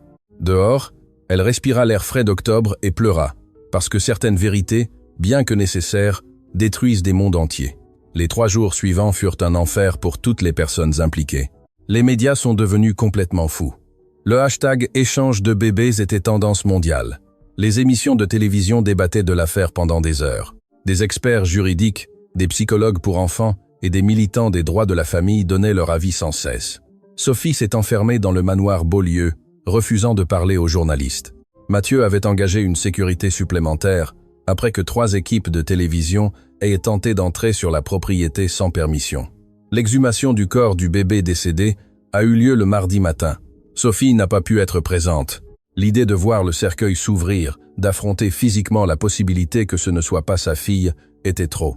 Mathieu était avec elle toute cette journée assis dans le jardin, regardant Sébastien dormir dans sa poussette sans beaucoup parler, juste exister dans cet espace partagé d'incertitude. « Que se passera-t-il si c'est vrai ?» demanda Sophie finalement. « Si Sébastien est vraiment le mien biologiquement, cela signifie que François a des droits sur lui ?» Mathieu avait pensé exactement la même chose. « Je ne sais pas. Légalement, c'est très compliqué. Tu serais la mère biologique. François, le père biologique. Le père légal jusqu'à présent. Et Valérie. Valérie a donné naissance à un autre bébé qui est mort. Pauvre femme, murmura Sophie. Malgré tout ce qu'elle m'a fait, je ne peux pas imaginer sa douleur maintenant. Elle a porté un bébé pendant 9 mois, a accouché, et ce bébé est mort, et elle ne l'a jamais su. Valérie n'est pas sortie de sa chambre à l'hôtel où elle séjourne. Sa mère a appelé. Elle dit qu'elle est sous sédatif et sous surveillance psychiatrique. Alexia apparut dans le jardin avec son uniforme scolaire. On l'avait renvoyée à l'école pour maintenir une certaine normalité. « Papa, les enfants à l'école disent des choses méchantes. » Mathieu l'embrassa. « Quel genre de choses, princesse? Que Valérie est méchante, que Sophie t'a volé le bébé, que nous sommes bizarres. » Des larmes coulaient sur ses joues. « Sébastien va rester avec nous, n'est-ce pas? » « Je ne sais pas, ma chérie, Mais je ferai tout mon possible pour que ce soit le cas. Alexia se détacha de son père et marcha vers Sophie. Elle lui prit la main. Si Sébastien est vraiment ton bébé, je suis contente, parce que ça signifie que ton bébé n'est pas mort et tu es gentille. Tu seras une maman incroyable. Sophie commença à pleurer en serrant la petite fille dans ses bras. Merci Alexia, ça compte beaucoup pour moi. Le jeudi matin, tout le monde fut de nouveau convoqué au tribunal. Les résultats de l'ADN étaient prêts. La salle était encore plus pleine que la fois précédente. La juge Tremblay entra avec une expression sévère, portant une enveloppe scellée. Cette affaire a attiré l'attention nationale et internationale. Je tiens à préciser que ce tribunal prend des décisions basées uniquement sur des preuves et dans l'intérêt supérieur de l'enfant. Les manchettes ni l'opinion publique ne m'intéressent. Elle ouvrit l'enveloppe, lut en silence pendant plusieurs secondes qui semblèrent éternelles. Les résultats ADN sont concluants. Le bébé décédé le 28 août n'était pas la fille biologique de Sophie Lévesque. C'était la fille biologique de Valérie Dubois et François Duval. Valérie laissa échapper un gémissement de douleur. Sa mère, assise à côté d'elle, la serra dans ses bras pendant qu'elle sanglotait. Le bébé connu sous le nom de Sébastien Beaulieu-Dubois est le fils biologique de Sophie Lévesque et d'un homme nommé Patrick Tremblay, le père qui a abandonné mademoiselle Lévesque pendant sa grossesse. Le silence fut absolu. Sophie sentit qu'elle ne pouvait pas respirer. « Attendez, dit François en se levant. Vous dites que le bébé n'est pas le mien ? Correct, monsieur Duval. Vous êtes le père du bébé décédé, pas du bébé qui a survécu. » François s'effondra sur sa chaise, pâle. Tout son plan, toute sa stratégie s'écroulait en quelques secondes. L'infirmière responsable de l'échange, Caroline Vachon, a présenté une déclaration complète, admettant son erreur. Cette nuit-là, il y a eu 2 naissances presque simultanées, 2 bébés garçons. Au milieu de la confusion et de son inexpérience, elle a placé les bracelets d'identification incorrectement. La juge regarda Sophie. « Mademoiselle Lévesque, légalement, vous êtes la mère biologique de Sébastien. Cependant, M. Beaulieu a été le père légal pendant ces 2 mois et le père biologique, M. Patrick Tremblay, n'a apparemment aucun intérêt à exercer ses droits parentaux. Je ne sais même pas où il est, dit Sophie d'une voix tremblante. Il est parti quand je lui ai dit que j'étais enceinte. Il n'a pas essayé de me contacter. Dans ce cas, nous avons une situation unique. Une mère biologique qui pensait que son fils était mort. Un père légal qui a aimé ce bébé en le croyant sien. Et aucun père biologique présent. Robert Lemaire se leva. « Votre honneur, mon client demande à conserver la garde légale du mineur. Il a été le seul père que Sébastien ait connu. » « Objection, dit l'avocat qui représentait maintenant Sophie, un homme nommé Thomas Fournier, que Mathieu avait engagé pour elle. Ma cliente est la mère biologique. Elle a un droit primordial sur son fils. La juge Tremblay retira ses lunettes. Ceci est l'un des cas les plus complexes que j'ai vus en 30 ans de carrière. Mademoiselle Lévesque, monsieur Beaulieu, approchez-vous, s'il vous plaît. Tous 2 se levèrent et marchèrent vers l'estrade. Sébastien était avec une gardienne dans la salle d'attente contiguë. Mademoiselle Lévesque, que voulez-vous faire ? Sophie regarda Mathieu. Elle vit la terreur dans ses yeux gris, la peur de perdre l'enfant qu'il avait choyé dès le premier instant de sa vie. Puis elle pensa à sa propre perte, aux 2 mois qu'elle avait passés, croyant qu'Éléonore était morte. Je veux mon fils. Bien sûr que je le veux, mais... Sa voix se brisa. Mais monsieur Beaulieu l'aime. Il s'est occupé de lui et moi. Je n'aurai aucune des ressources qu'il a. Je vis dans un minuscule appartement. Je nettoie des maisons. Je ne peux pas lui offrir la vie que Mathieu peut lui offrir. L'argent n'est pas la seule chose qui compte dans l'éducation d'un enfant, mademoiselle Lévesque. Je sais, mais Mathieu est un homme bon, un père aimant, et Sébastien a une sœur qu'il adore. Comment puis-je les séparer ? Mathieu prit la main de Sophie impulsivement. Il y a une autre option, votre honneur. Laquelle ? La garde partagée. Sophie pourrait emménager au manoir, non pas comme employée, mais comme la mère de Sébastien. Elle et moi élèverions l'enfant ensemble. Il aurait les 2 parents, sa sœur, la stabilité. Monsieur Beaulieu, vous êtes toujours légalement marié à madame Valérie Beaulieu. Je vais demander le divorce cette semaine même pour infidélité et tromperie. La juge regarda Valérie. Madame Beaulieu.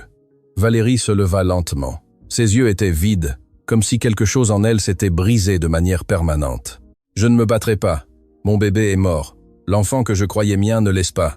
Je n'ai plus rien à me battre. François tenta de s'approcher d'elle, mais Valérie le rejeta. Ne me touche pas. Tu savais qu'il pouvait y avoir une confusion. Les médecins te l'ont dit quand ils ont vu l'anomalie sanguine, mais il te convenait mieux que Sébastien soit le fils de Mathieu. Plus de scandales, plus de tort à son entreprise. Valérie, mon bébé est mort par ta faute. Si je n'avais pas été stressé à cause de la dissimulation de l'affaire, si j'avais eu de meilleurs soins prénataux, peut-être, que mon fils aurait survécu. Valérie se tourna vers la juge. Approuvez ce qui est le mieux pour Sébastien. Je vais à Québec. Je ne veux plus rien savoir de vous tous. Elle quitta la salle, escortée par sa mère. François la suivit du regard. Et pour la première fois, il parut vulnérable. Il avait tout perdu. Son fils était mort. La femme qu'il aimait le haïssait. Sa réputation était détruite par le pot de vin au docteur Leclerc. La juge Tremblay réfléchit pendant plusieurs minutes. Ceci est ma décision temporaire sujette à révision dans 6 mois. Sophie Lévesque retrouve tous les droits maternels sur le mineur. Mathieu Beaulieu conservera la garde légale partagée pour les 6 prochains mois pendant qu'une dynamique familiale appropriée est établie. Mademoiselle Lévesque, acceptez-vous de déménager à la résidence de Monsieur Beaulieu pour faciliter l'éducation conjointe? Sophie regarda Mathieu. Il acquiesça en serrant sa main. Oui, votre honneur, j'accepte. Alors, qu'il en soit ainsi. Le marteau tomba et avec ce son, tout changea. Sophie avait retrouvé son fils. Mathieu gardait l'enfant qu'il aimait. Et ensemble, d'une certaine manière, ils devraient trouver le moyen de devenir une famille. Quand ils sortirent du tribunal, les journalistes les entourèrent. Les caméras clignotaient. Les questions fusaient de toutes parts. Mademoiselle Lévesque, comment vous sentez-vous de retrouver votre fils? Monsieur Beaulieu, allez-vous divorcer de Valérie? Est-il vrai que vous vivez ensemble? Mathieu entoura Sophie de son bras protecteur, la guidant vers la voiture. Robert et le reste de l'équipe de sécurité bloquèrent les journalistes.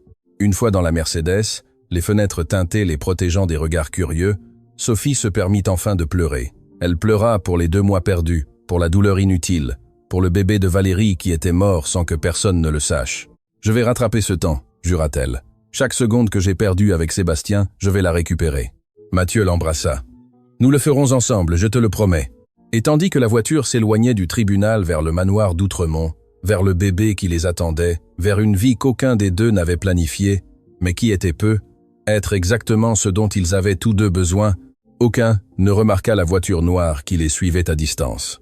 Dans cette voiture se trouvait Patrick Tremblay, le père biologique de Sébastien, le même qui avait abandonné Sophie 2 ans plus tôt.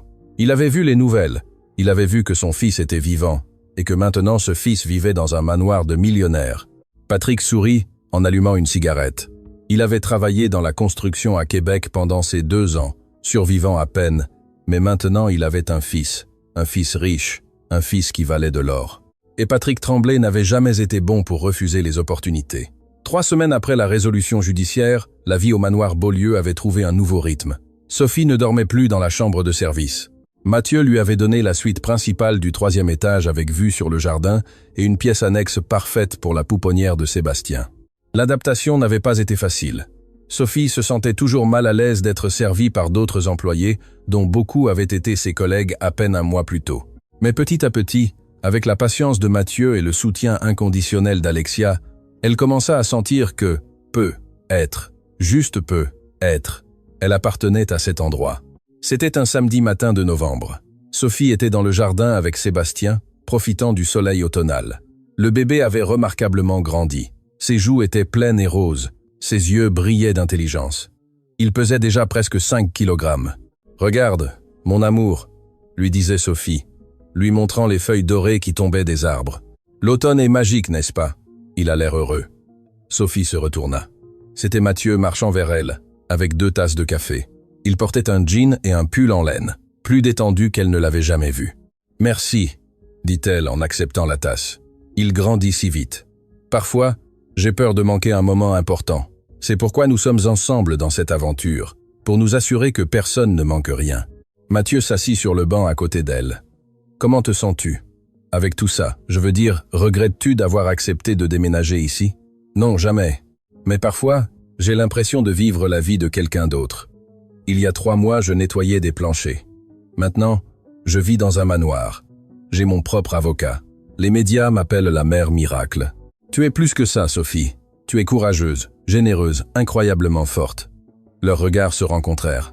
Il y avait quelque chose dans l'air entre eux, quelque chose qui grandissait depuis des semaines, mais qu'aucun des deux n'osait nommer. « Mathieu, commença Sophie, mais elle fut interrompue par Alexia, qui sortait en courant de la maison. « Papa, Sophie, il y a un homme à la porte. Il dit qu'il a besoin de vous parler. » Il dit qu'il est le père de Sébastien. Le cœur de Sophie s'arrêta. Quoi? Mathieu se leva immédiatement, son expression devenant sérieuse. Alexia, ramène Sébastien à l'intérieur. Maintenant. La petite fille obéit, bien que clairement effrayée. Sophie suivit Mathieu vers l'entrée principale, où l'un des gardes de sécurité retenait un homme. Patrick Tremblay ressemblait exactement à Sophie s'en souvenait, seulement plus négligé. Il avait les cheveux plus longs, une barbe de plusieurs jours, des vêtements froissés, mais ses yeux couleur miel étaient les mêmes qu'il avait captivés 2 ans plus tôt. « Sophie », dit Patrick avec ce sourire qui lui avait jadis semblé charmant. « Tu as l'air bien, la vie de millionnaire te va bien. Que fais-tu ici, Patrick ?» La voix de Sophie tremblait de rage contenue. « Je suis venu rencontrer mon fils. J'ai des droits, tu sais. J'ai vu les nouvelles. Tout Montréal sait que je suis le père biologique du bébé millionnaire. » Mathieu s'interposa entre Patrick et Sophie. « Le même bébé que tu as abandonné quand il était dans le ventre de sa mère? Tu n'as aucun droit ici. »« Oh, mais je les ai. J'ai consulté un avocat. Je peux demander la garde partagée, les visites, la pension alimentaire. » Patrick sourit avec malice. « Où nous pouvons arriver à un accord plus civilisé. Combien veux-tu » demanda Mathieu directement. 750 000 $ et la signature de documents renonçant définitivement à tous mes droits parentaux. C'est une bonne affaire, étant donné que je pourrais demander beaucoup plus devant les tribunaux.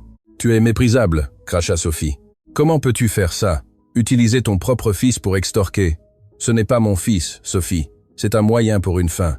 Je ne voulais pas être père il y a 2 ans et je ne veux pas l'être maintenant. Mais si l'univers me donne une opportunité d'améliorer ma vie, je serais stupide de ne pas la prendre. Mathieu sortit son téléphone. « Carlos, viens à l'entrée principale. Nous avons un intrus. »« Je ne suis pas un intrus, » protesta Patrick. « Je suis le père biologique. J'ai tout le droit d'être ici, pas sur une propriété privée sans invitation. » 2 gardes de sécurité apparurent. « Escortez M. Tremblay hors de la propriété. S'il revient, appelez la police. » Pendant qu'on l'emmenait, Patrick cria vers Sophie. « Pense-y bien.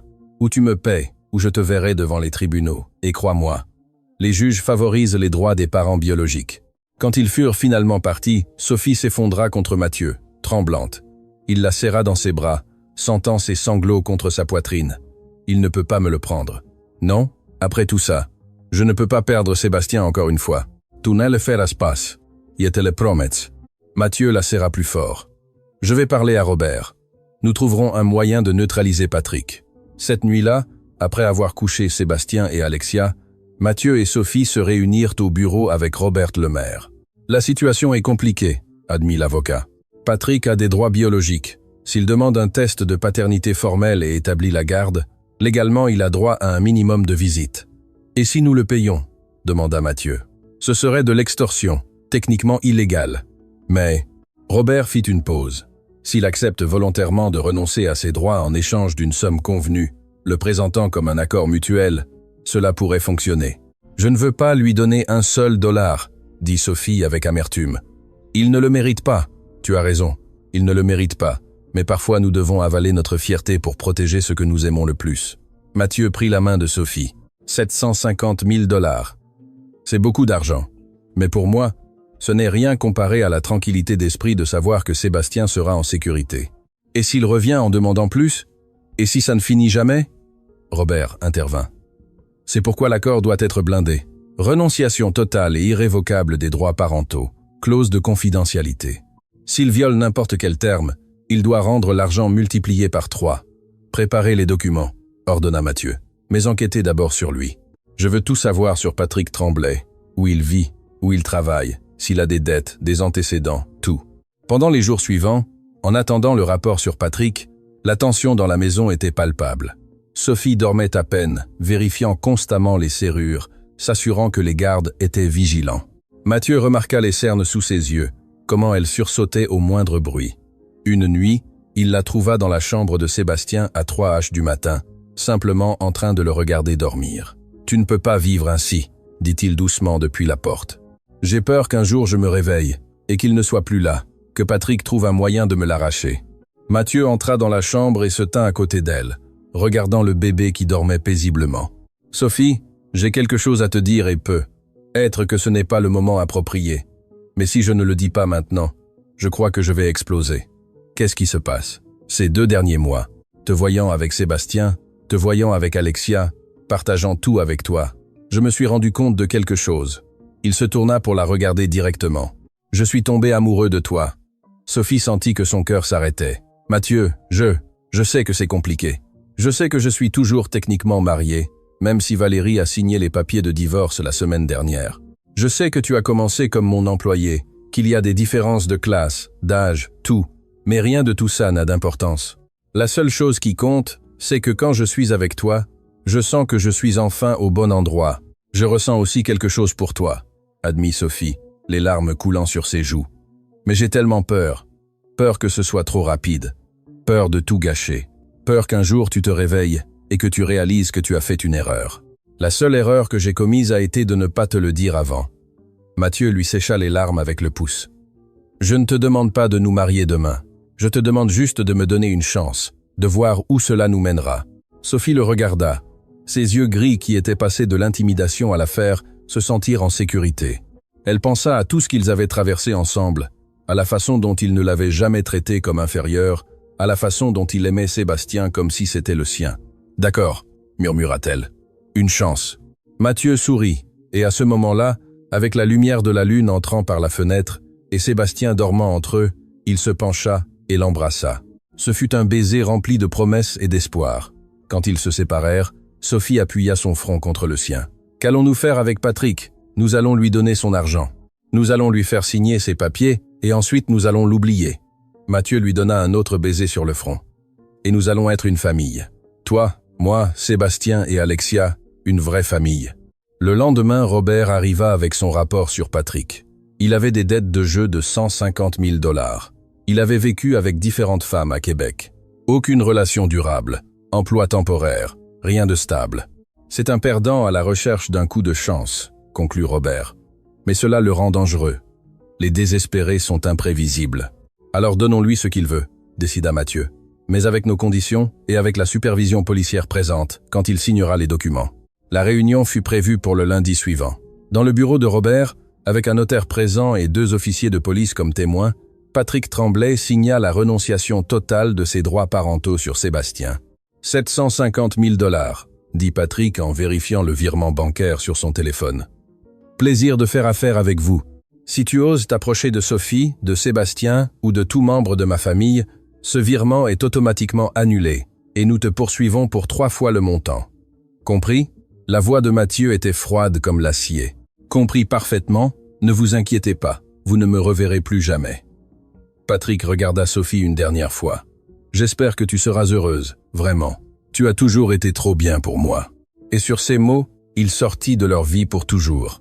Sophie sentit comme si un poids énorme s'était envolé de ses épaules.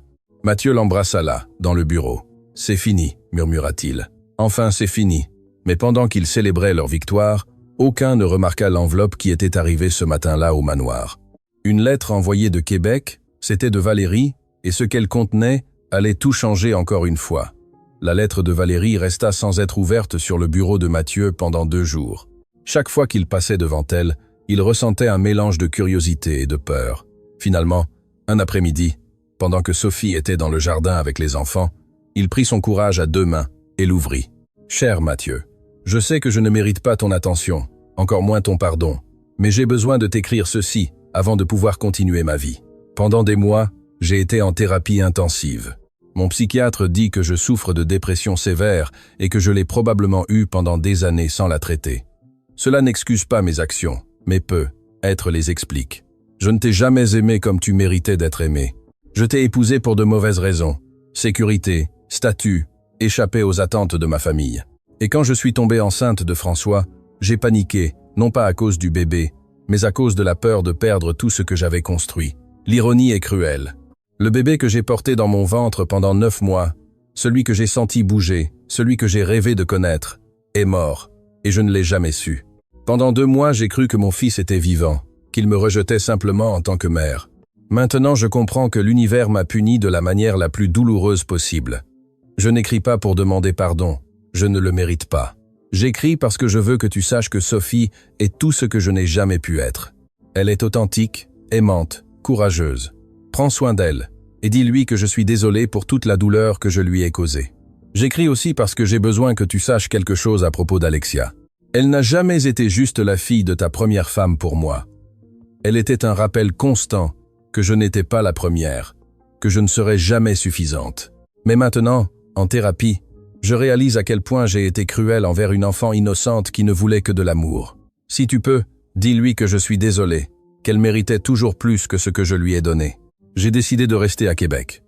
Ma famille a des contacts ici et je vais recommencer à zéro. Être qu'un jour je pourrais me regarder dans le miroir sans me haïr. Le divorce est signé. Je ne veux rien de toi. Je veux juste la paix. Prends soin de Sébastien et dis à Sophie que grâce à elle, je sais maintenant ce qu'est le véritable amour maternel. Je l'ai vu dans chaque regard qu'elle portait à ce bébé, même quand elle croyait qu'il n'était pas le sien. Avec regret et quelque chose d'apparent à de la gratitude, Valérie. Mathieu termina de lire, les larmes aux yeux. C'était étrange. Il avait haï Valérie pendant des semaines, mais cette lettre montrait une femme brisée, confrontant enfin ses démons. Cette nuit-là, après le souper, il réunit tout le monde dans le salon. Sophie, Alexia et Sébastien sur sa couverture de jeu sur le sol. « J'ai reçu une lettre de Valérie », annonça-t-il. « Alexia, il y a quelque chose qu'elle veut que tu saches. » Il lut la partie pertinente de la lettre à la petite fille. Alexia écouta en silence, traitant les mots. « Elle est vraiment désolée ?» demanda-t-elle finalement. « Je crois que oui, princesse. Les gens font des erreurs, parfois de très grandes erreurs, mais l'important est de savoir s'ils en tirent des leçons. » Alexia resta pensive un instant, puis elle s'approcha de Sophie et se blottit contre elle. « Je suis contente que tu sois là. Tu es une meilleure maman que Valérie. » Sophie serra la petite fille dans ses bras, sentant les larmes monter. « Je n'essaierai jamais de remplacer ta vraie maman, Alexia, mais je te promets que je t'aimerai toujours. Je sais. C'est pourquoi je t'appellerai Maman Sophie, comme font les enfants avec leur belle-mère dans les films, mais de la belle façon. » Mathieu observa la scène, le cœur rempli. Sa famille brisée s'était reconstruite de la manière la plus inattendue. Ce n'était pas parfait, mais c'était réel. Les mois suivants apportèrent de beaux changements. Le divorce de Mathieu fut finalisé en janvier. En mars, il demanda officiellement Sophie en mariage dans le même jardin où elle avait sauvé Sébastien cette première nuit. « Je sais que c'est rapide », dit Mathieu, s'agenouillant avec une bague en diamant qui avait appartenu à sa mère, sa première femme. « Je sais que tout ça a été fou. Mais je sais aussi que je ne veux pas passer un seul jour de plus sans que tu sois officiellement ma famille. » Sophie pleura, rit et dit oui 1000 fois. Ils se marièrent lors d'une cérémonie intime en mai, avec seulement des amis proches et la famille. Alexia fut la demoiselle d'honneur, vêtue d'une magnifique robe lavande. Sébastien, maintenant âgé de 8 mois, rampait partout dans son petit costume. La mère de Sophie voyagea de Rimouski, n'arrivant toujours pas à croire le tour que la vie de sa fille avait pris. « Ma fille, l'aide domestique, qui épouse un millionnaire, disait-elle entre deux larmes. C'est comme un conte de fées. Ce n'est pas un conte de fées, maman, corrigea Sophie. Les contes de fées n'ont pas autant de douleur. C'est la vraie vie, compliquée, douloureuse, mais aussi belle. Pendant la réception, Mathieu prononça un discours qui fit pleurer tout le monde. Il y a 1 an, ma vie était parfaite sur le papier. J'avais de l'argent, du succès, une famille qui avait l'air bien sur les photographies, mais j'étais vide à l'intérieur. Puis Sophie est arrivée, une femme qui avait tout perdu, mais qui avait encore de la place dans son cœur pour sauver mon fils. Nous ne savions pas alors que c'était aussi son fils. Être que le destin le savait. Être qu'il y avait une raison pour laquelle elle était exactement là où elle devait être cette nuit-là. Je ne crois pas aux coïncidences. Je crois que certaines personnes sont destinées à se rencontrer. Et j'étais destiné à rencontrer cette femme extraordinaire qui m'a appris que le véritable amour n'a rien à voir avec le sang, l'argent ou le statut. Cela a à voir avec le fait d'être présent, de choisir de rester, d'aimer inconditionnellement. Il leva son verre. À Sophie, la femme qui a sauvé mon fils et moi-même par la même occasion. Tous trinquèrent les larmes aux yeux. 6 mois après le mariage, Sophie découvrit qu'elle était de nouveau enceinte. Cette fois, Mathieu était à chaque rendez-vous médical, tenant sa main pendant chaque échographie, et quand leur fille naquit en février de l'année suivante, une bébé parfaite avec les yeux de Sophie et le sourire de Mathieu, ils l'appelèrent Éléonore, Valentine Beaulieu, l'évêque. Éléonore pour le bébé que Sophie pensait avoir perdu. Valentine parce que malgré tout, Valérie avait fait partie de l'histoire qui les avait unis. Alexia adorait sa nouvelle petite sœur et Sébastien, maintenant âgé d'1 an et demi, la regardait avec cette précieuse curiosité enfantine. « Nous sommes une grande famille », dit Alexia un après-midi alors que tout le monde était dans le jardin. Bizarre mais grande. La meilleure sorte de famille, acquiesça Sophie avec Éléonore dans ses bras et Sébastien jouant à ses pieds. Mathieu l'embrassa par derrière, embrassant sa tête. « Tu te souviens de cette nuit où tu as frappé à ma porte en offrant de l'aide? Chaque jour. Ce fut la nuit où tout a changé. Ce fut la nuit où un bébé millionnaire ne voulait rien manger, et une femme de ménage lui a donné du lait maternel, et il a été sauvé. Mais non seulement il a été sauvé, nous avons tous été sauvés. » Sophie se retourna pour le regarder. « Tu crois que Valérie va bien? J'espère que oui. J'ai reçu un message d'elle il y a un mois. Elle est fiancée à un architecte de Québec. Elle semble heureuse, ou du moins en paix. Je suis contente pour elle.